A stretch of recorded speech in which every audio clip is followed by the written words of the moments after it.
Welcome to the Fantasy Champions Fantasy Football Podcast. Here's your host, Morgan Colby and Rick Lemon.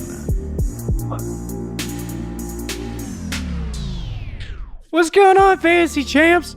My name's Morgan Colby. I got Rick Lemon with me as always. What's up? Anthony Richardson. You want Anthony Richardson on the Pats? Oh yeah. What? Hold on a second. I gotta yank up the player profiler for a second. Okay. Because that's wild. Combine happened last week. We kind of talked about that just a smidge last week. Obviously, we didn't have any of the information, right? Right. Hold on a second as I try to figure this out. Another thing that happened, Daniel Jones signed $40 million a year, Oh my God. $160 million contract. I just looked on Twitter. We all know Russell Wilson had an awful year, was one of the worst quarterbacks statistically in the league last year. Mm-hmm. He threw more touchdowns than Daniel Jones. Oh, for the love of God, that can't be true. And all year we were saying how Russell Wilson has more bathrooms in his house than he does touchdown passes and stuff like that. But Russ finished the year with 16 passing touchdowns. He's going to have more. Daniel Jones is going to have a lot of bathrooms. Lots of bathrooms. Okay, ready? Anthony Richardson. So his height, 6'4". Okay. Hand size, 10.5. Those big hands. You want to say about big hands? Okay. 244 pounds. Yeah, that's actually... He ran a 4.43 officially. 99th percentile at the quarterback position. Burst score, 99th percentile, 135.4. Ready? They got this new thing on player profile. I love it. Athleticism score. Number one in the 2023 class at the QB position. Not surprising.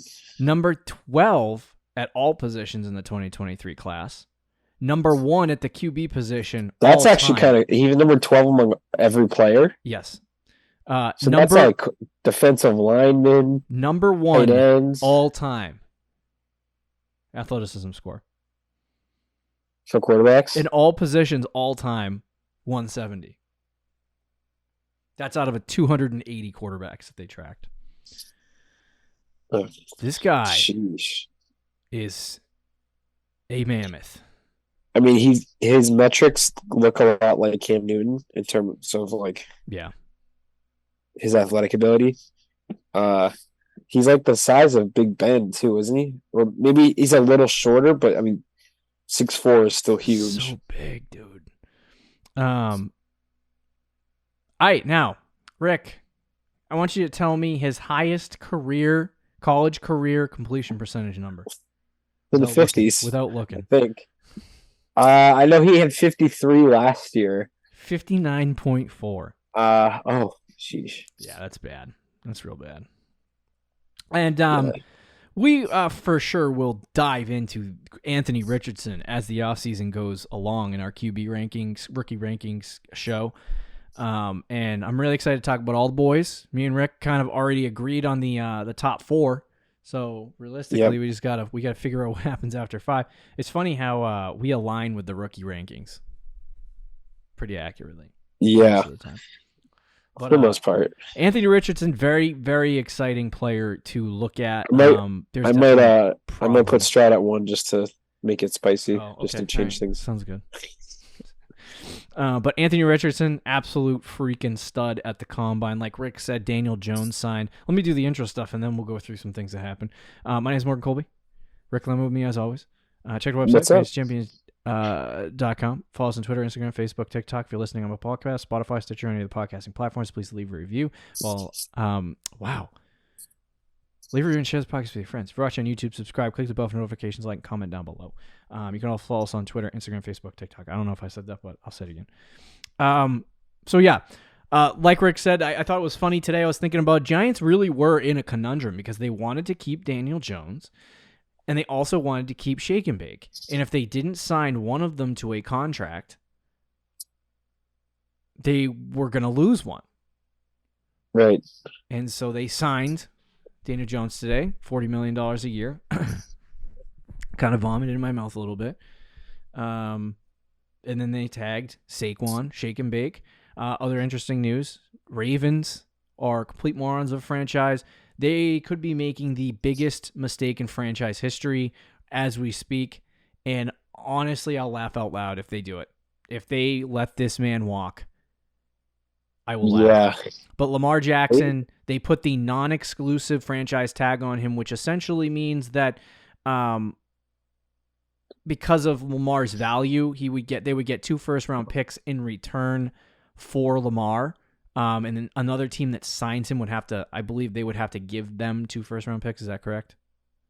Correct. Yep. Okay. So with that being said, they're letting him walk to go negotiate contracts with other teams. And if they choose to match, they take the contract. If they choose not to match, they get 2 first-round picks.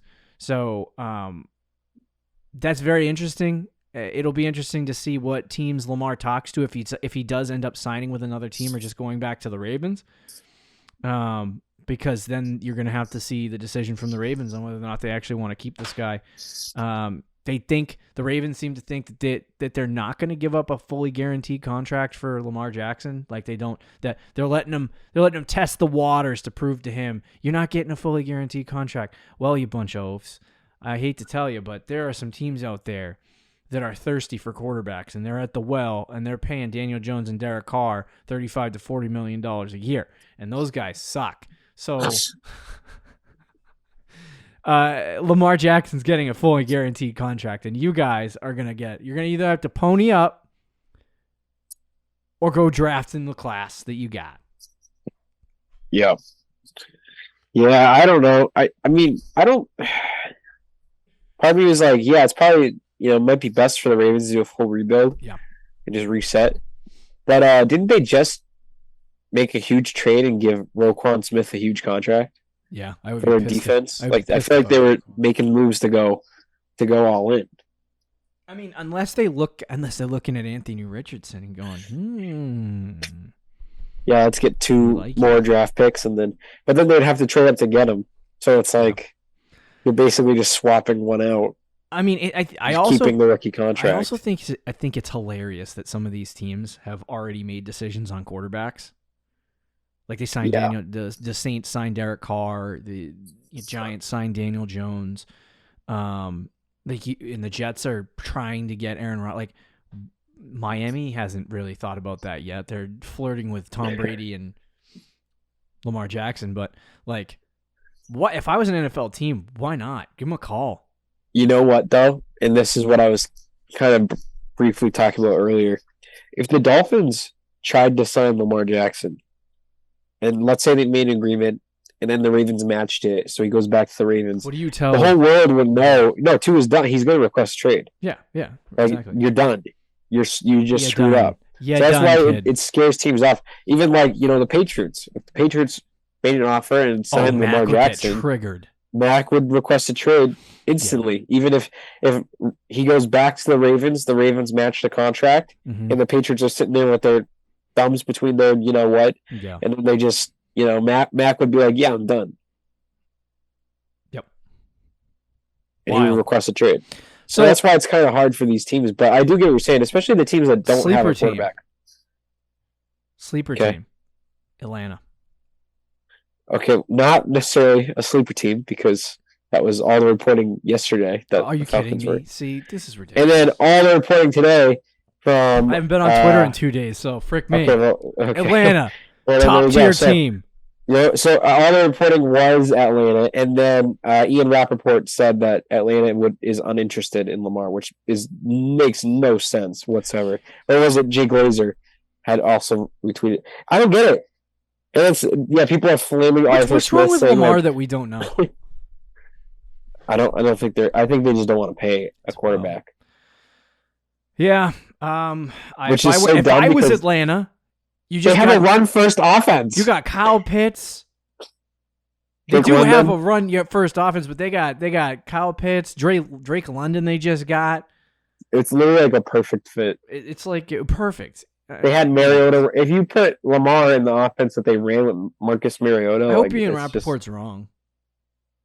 I think it was Jay Glazer. I don't know if it was Rappaport. Yeah, I don't believe him. That fat. Okay. I'll dial it back. Sorry, Jay Glazer, if you're listening. He's a good reporter too, bro. What are you talking about? Mid.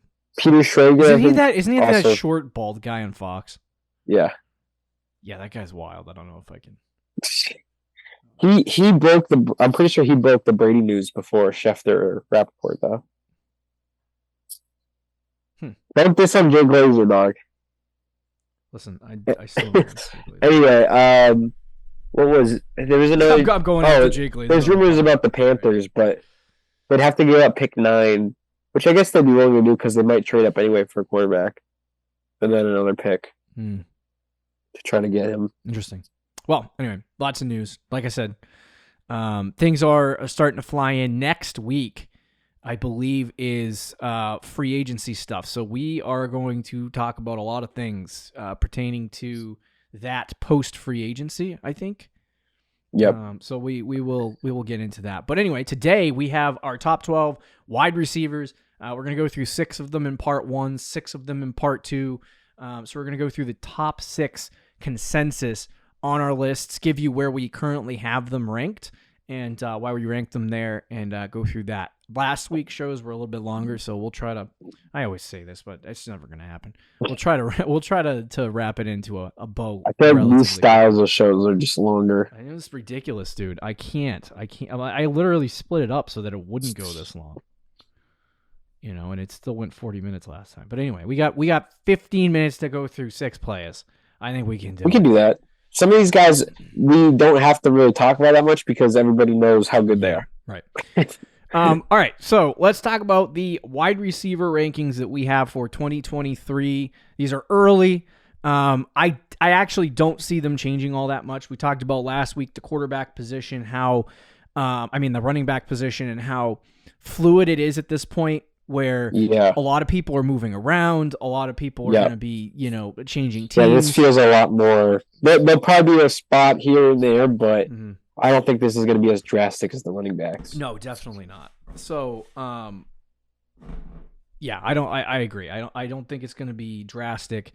And I do think that these, like the running back ones, I could see changing dramatically by the time we get to August. Whereas I think the wide receiver rankings, unless somebody gets hurt, or a trade happens, I don't really see mine changing too much. There will be moves up and down based on offseason decisions and stuff like that, but like I feel like it's gonna be super minor. Whereas like the running back one, I could just blow up and redo. Right. So anyway, but we do have a consensus top 12. We're gonna talk about 6 today. Let's start off with number 1 consensus. It's actually 1A, 1B. Rick and I both have a different top guy.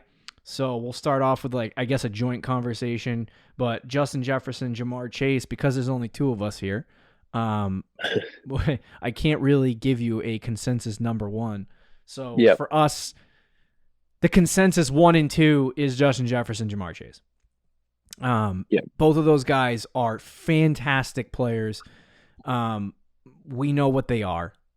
We know how they produce. We know if you have one of those guys, you have one of the best receivers in fantasy football.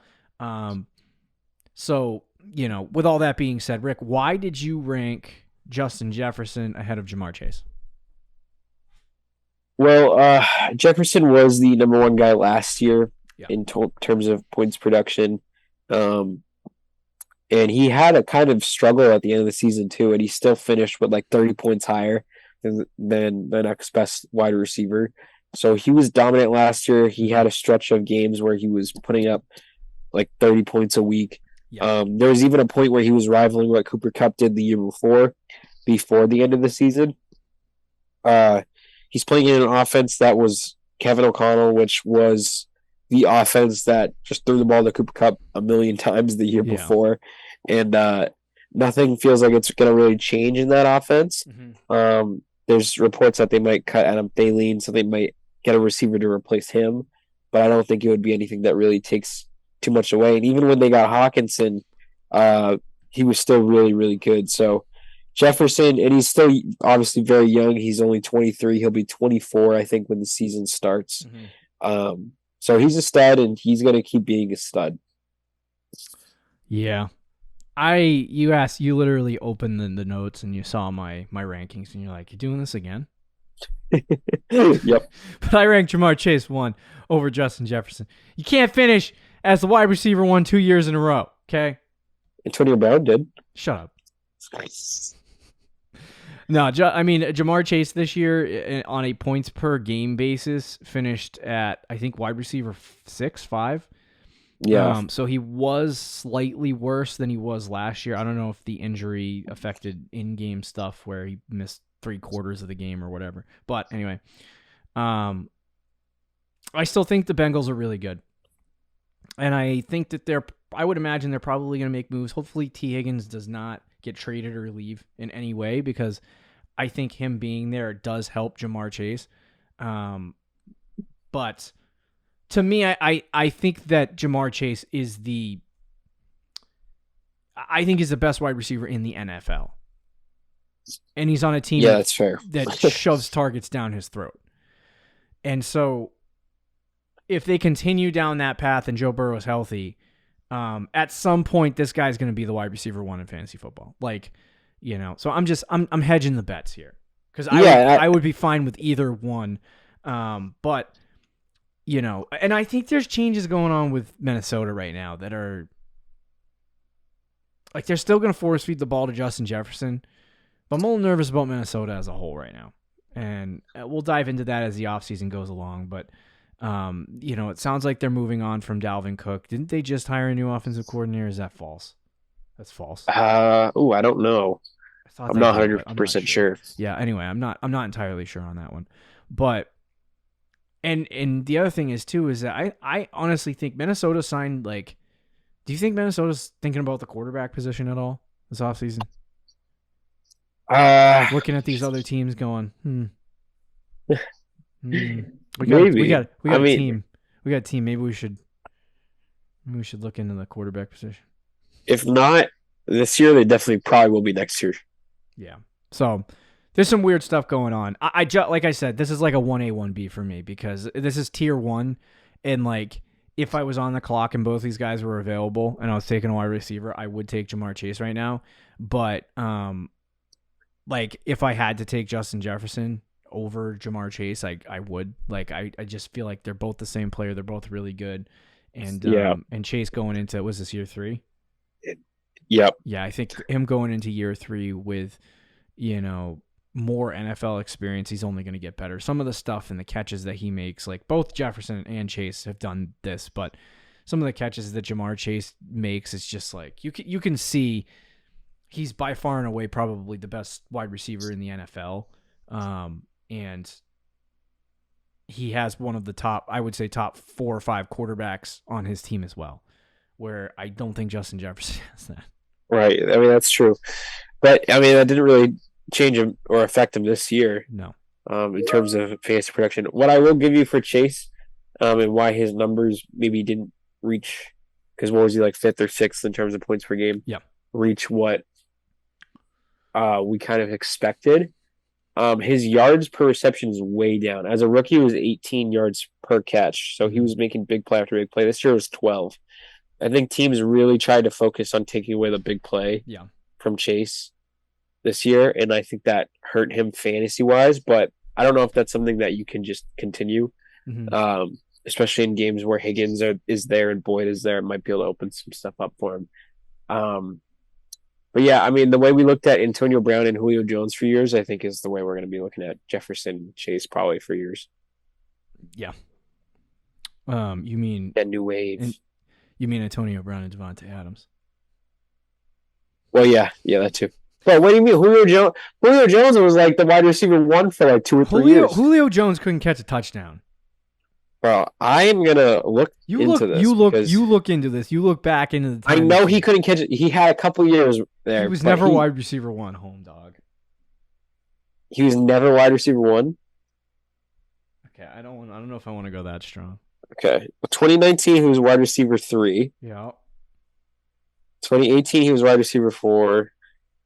because we can only go back to 2012. 2017, he was wide receiver 7. Oops. Into overall. 2016, he was wide receiver 6. So you might be right. It's just the touchdowns. For some reason, he never caught touchdowns. This year in 2016, like he caught touchdowns. Don't at me on the comments. My God, you people are annoying. I can already hear it. 2016, he was wide receiver 6, but he had missed 2 games. So in points per game, he was wide receiver 2 that year. Here you go. 2015, wide receiver 1, Antonio Brown, wide receiver 2, Julio Jones. And they had 40 more points than the wide receiver 3. Right, so you got 1 year. And they were neck and neck. Well, the year after they were the same. Rick was a Julio Jones guy. In points per game, Julio just missed some time. You see those pants in the other room? Those are Rick's pants. But so he was top 6 though. Highlights. He was top 6 every single year. Yeah. Except 2013. I don't know if this now we're getting too far back. 2012. Yeah. So from 2014 to 2019, he finished top 6 at least every year. And he was wide receiver 2 for one of them. Yeah, you love yourself some Julio over there. Or 2 of them in points per game. You love yourself some Julio. I'm just saying. Isn't he retired now? I don't know if he officially did, but he did. Yeah, pretty much. All right, let's move on to the next guy. Consensus, Tyreek Hill, number 3. I had Tyreek Hill 3. Rick had Tyreek Hill 4. He has one guy ahead of him, which I'll let him explain. But Tyreek Hill this year, absolutely freaking asinine, like crazy good. Yep.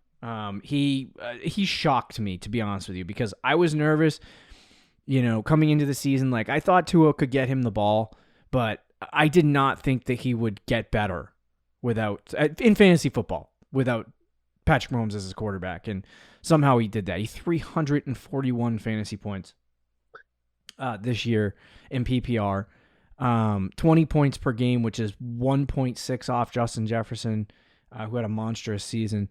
To me, it's really what it's funny how Tyreek Hill's career has taken like a turn from when he first had a really, really good season in fantasy football. And we all talked about how he would have a game where he would get 7-8 targets and then he would have 1 target. And, right. And he was just this boomer bust receiver. And like this year, he did this last year in Kansas City, but this year he had 8 more catches than he had in Kansas City last year. Mm. You go back to his first breakout season, which I would say was in 2017. He had 75 catches, 87 catches, 58. He got hurt that year. 2020, he had 87, only played 15 games out of 16. 2021, he played 16, he played all 17 games, had 111 catches. And then in 2022, he had 119 catches. So production-wise, he was actually way down with the Chiefs last year. He had 111 catches for 1,200 yards. This year, he had 1,700 yards.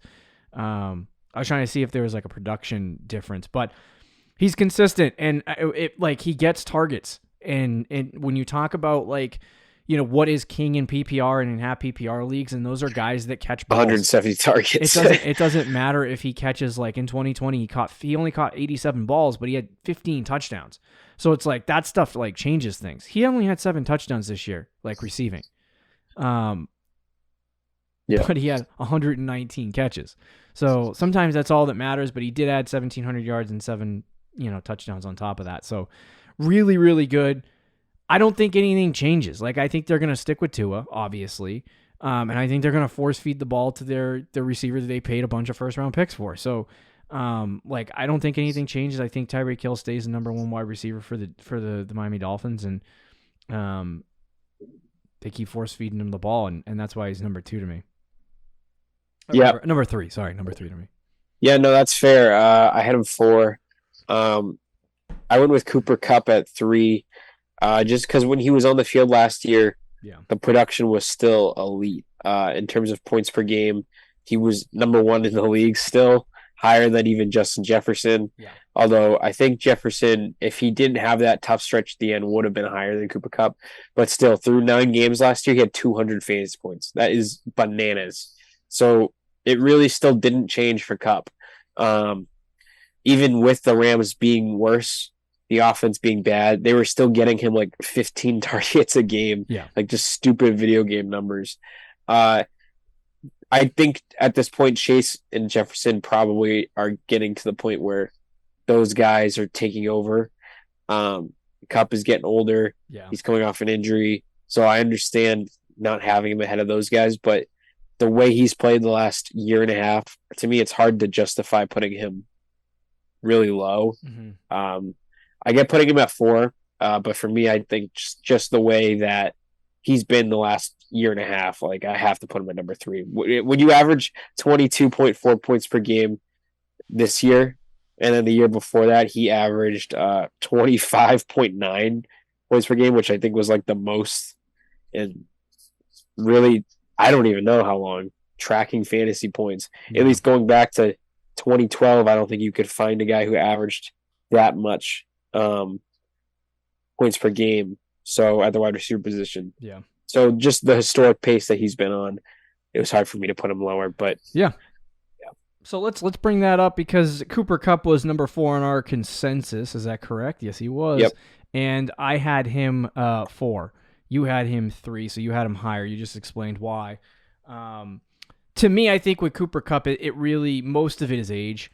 He's not like super old, but he's 29 years old. You know what I mean? And like, Rick and I were talking today, we're Pats fans. We want the Pats to go out and trade for a wide receiver. I'm not saying the Pats are going to trade for Cooper Kupp at all. But, I brought up some names like Mike Evans, who's 29 years old. DeAndre Hopkins, what is he, 30, 31? He's 30, I think. So, like, turning 31. Cooper Kupp is in that vicinity of what we would consider old man. Like Julio turned 30, and like 2 years later, well, you just brought up his numbers. He was what, 7th, 6th, 2 years ago, or top 5. He just when he was 31, he was a top 6 receiver, and then when he was 32, he was like outside the top 30. So like that's coming. Cooper Kupp just came off a massive injury. The Rams are, they're not bringing back Odell Beckham Jr. They're requesting, that they're telling Allen Robinson to go find teams. Well, they say, we'll deal with the contract. Don't you worry about it. We want to get rid of you that bad. So like Cooper Kupp is gone. I mean, not Cooper Kupp's staying, but Allen Robinson's gone. They don't really have any other receivers. I'm not really impressed with their run game. Their offensive line was in tatters last year. Stafford looked not good. So like, yep. I don't think things are going into a positive direction for the Rams. And I would much rather have, Tyreek Hill with a young quarterback, and an offense that actually looked pretty good last year, than I would have Cooper Kupp on the Rams with his age and the team. Yeah, that's totally fair. The Rams, I mean, they're not in a good spot at all, I don't think, and it doesn't look like it's getting better. Yeah. I just want to, quickly say, like, Tyreek Hill is the same age as Cooper Kupp, actually. They're both 29.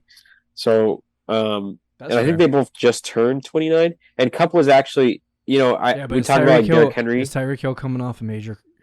No, he's not. But I don't know how major was the Cooper Kupp. He didn't tear his ACL. It was like I feel like they kind of shut him down. Like he could have played if they were a good team at the end of the year, and they were like, no, let's just ride it out. But we talk about Derrick Henry and having like a lot of work on his tires, in terms of like carries and stuff like that. Yeah. Cooper Kupp wasn't. He was drafted in 2017, so he was drafted a lot older. Mm-hmm. And came into the league a lot older than some of these other guys. I think he was like 24 as a rookie, maybe 23 as a rookie. While guys like D-Hop was drafted in 2013. Yeah. So they have a lot more traction on their tires. So I don't think Cooper Kupp is going to be done anytime in the super near future. I think he still has, as long as he's, obviously the injury. If he's fine from the injury, he recovers normally. I think that season he had was an outlier. That's the other thing. It's like I think. Oh yeah, like 145 catches in a Super Bowl year, like that is an outlier. Yeah. Like he's still fantastic, and like you shave 5 points a game off what he did. You take out like 20 catches, 4 or 5 touchdowns. We'll say 5 touchdowns, that was 300 in yards. He's still like a top 3 receiver. That was in 21 though. What did he do this year? This year? Yeah. He was the number one. He's number one in points per game. I actually am kind of curious. We do got to move on to the next guy, but I want to quickly. Where the crap is his numbers? Hold on a second. This is not loading. All right, here we go. If you sort by points per game, he was. I want to pace him. I'm not going to include the Arizona game. Oh, he was actually. What the hell? He was number one if you include week 18, but if you only include week 17, Jefferson was actually number one in points per game, but Kupp was a close second. Okay, so I'm going to pace out from weeks 1 to 9. He was on pace for 153 catches, 1,728 yards, and 13 touchdowns, which is still crazy. I mean, that's still ridiculous. Yeah, that's more catches than he had last year. But I think the other thing, too, is that NFL teams are going to start to adjust. You know what I mean? Yeah, I mean, that's why I don't have him 1 or 2. To a guy that is like you even look at the beginning of the season. Like I remember first 4 weeks of the season, the only guy that freaking Stafford was looking at, the only human being that was alive to Stafford was Cooper Kupp. He had 13 catches week 1, 11 catches week 2. He had 4 catches week 3, 14 catches week 4. After that, things kind of leveled off. It was 7, 7, 8, 8. Like I said, still a top receiver, but you pace out those numbers just over the course of those games. 7, 7, 8, 8. That's 128 catches, 1,700 yards, 13 touchdowns. So it's like around the same in terms of production, but they were getting him the ball less. So that puts him closer to Justin Jefferson and all of those top receivers. We both have him in the top 5, so it really, I would be happy with Cooper Kupp in PPR in the top 4, and I would take him. I would take Hill over him. Fair enough. Number 5, we have Stefon Diggs. This is an interesting one because last year I think Diggs was in our top 3, both of ours, and Diggs kind of fell off a little bit this year. The thing is, he was the wide receiver 1 for the first half of the season. I know, and then the second half he did not play well. And by fell off, I mean 4th in fantasy football. If Cooper Kupp was alive, he probably would have been 5th. Yeah. So I think 5 is a safe landing spot for him. I think the benefit of Stefon Diggs, and I actually feel like, if he makes it out of the first round in redraft leagues,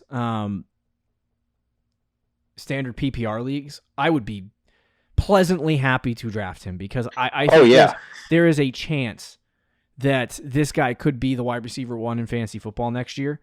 I think anytime you have one of the best quarterbacks in the league, attached to you, that makes you a top end receiver. So Diggs is really good, and we had him 3 for a reason last year. I think it's actually funny that, now we have a couple of guys ahead of him and he's not 3 anymore.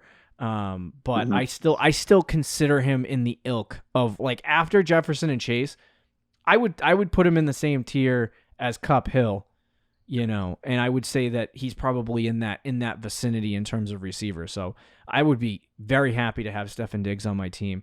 Hopefully he stays healthy. He's been playing football for a while. Yeah, and he's actually a little bit old. He's 29 as well. So him, Hill, and Kupp are all 29, but I feel like he's got the most traction. Yeah. So he's someone I'm worried about for dynasty purposes. Well, Hill too, because he relies on speed, and I guess Kupp because of history. So it's all even. But he's still 29. That's still for a receiver. I think you're still in your prime. Yeah. Even we look at the example with Julio, and he fell off at I think 31, 32. Yeah. So you still got 2 or 3 years where you're a top 5, top 6 guy, and I think Diggs is in that category. And he's obviously a ridiculous wide receiver. When I had him last year, I mean, I was so happy to get him in the second. He fell in the second round in our draft, and I think there's a chance that he does that again this year in a lot of drafts. I think you'll be able to get him in the early second round, and if that's the case, I think that's just a fantastic pick. You're getting a wide receiver 1 there. Yeah. Who's overall pretty consistent. I know again last year he kind of struggled and fell off at the end of the year, but before that he was right there with Justin Jefferson and Cooper Kupp, and there was even a time where he was ahead of those guys. So.